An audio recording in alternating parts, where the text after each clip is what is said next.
Alleluia, Alleluia, Alleluia,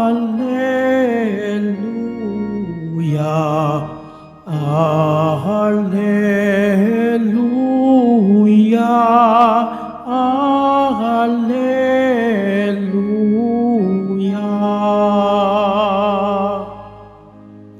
Magulang natin, Diyos Ama, anak ng salita niya, tayong mga aning una. Alleluia, Alleluia, Alleluia, Alleluia.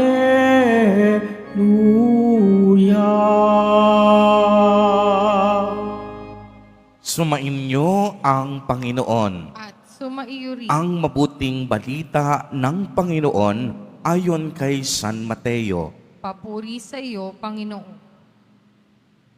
Noong panahong iyon, nang dumating si Jesus sa ibayo, sa lupain ng mga Gadinero, sinalubong siya ng 2 lalaking galing sa libingan.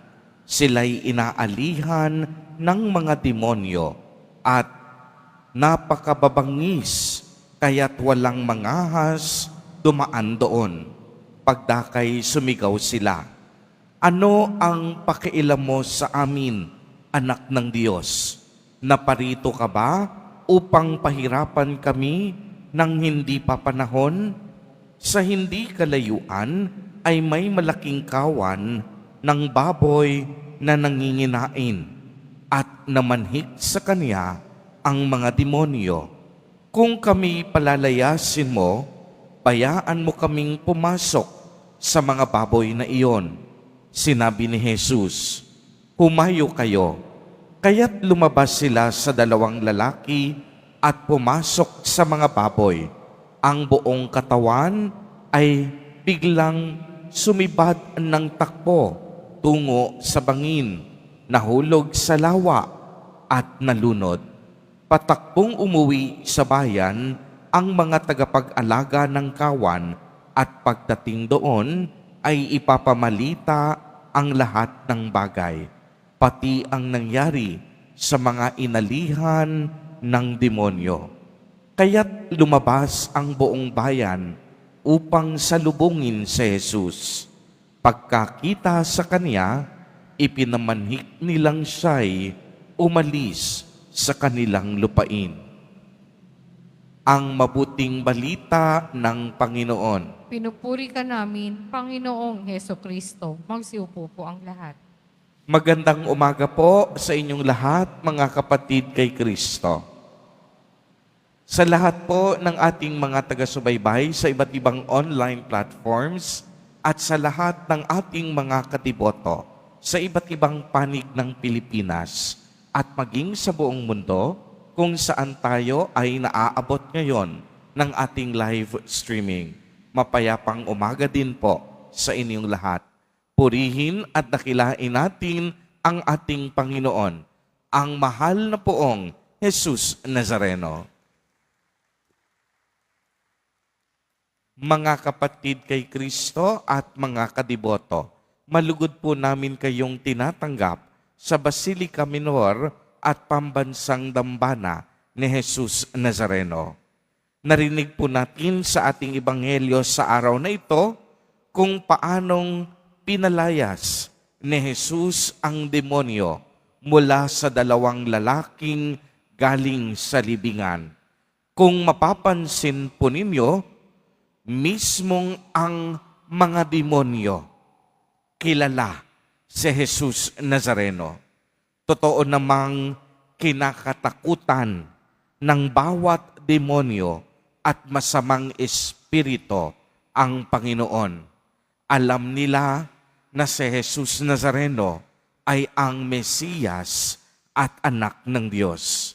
At alam din nating lahat na sa pinagkakalooban siya ng Ama ng kapangyarihan upang ipakilala sa atin ang pag-ibig ng Diyos sa pamamagitan ng kaniyang pangaral ng mabuting balita at paggawa ng mga kababalaghan, kaalinsunod ang pagpapalayas sa mga demonyo.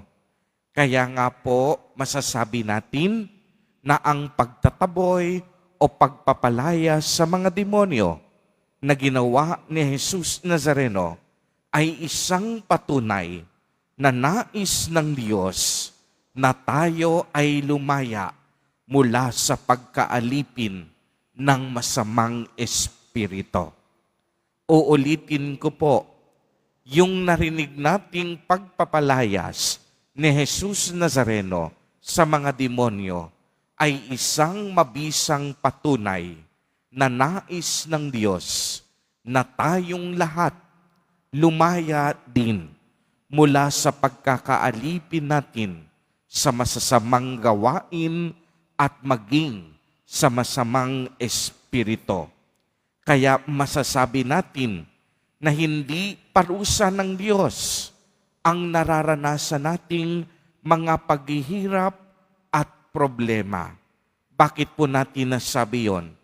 Dahil kung ito ay parusa, bakit ang Diyos mismo nagpapalayas ng masasamang espiritu na pinahihirapan nito?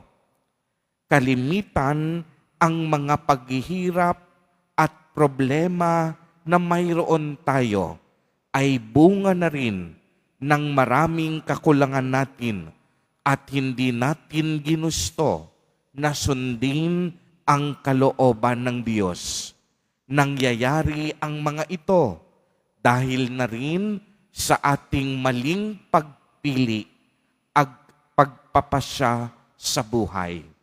Uulitin ko po, yung mga problema, yung mga paghihirap na mayroon tayo sa kasalukuyan, kadalasan ito ay bunga ng ating maling pagpili at pagpapasya sa buhay.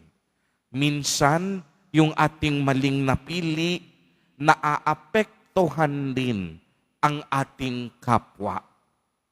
Mga kapatid kay Kristo, lagi po nating tatandaan, walang ibang hangad at nais ang Diyos kung hindi tayo ay lumaya, guminhawa at maligtas. Sa mga sandaling ito, anuman ang nagpapabigat sa iyong damdamin at anuman ang umaalipin sa iyo, nais ng Diyos na ikaw ay lumaya.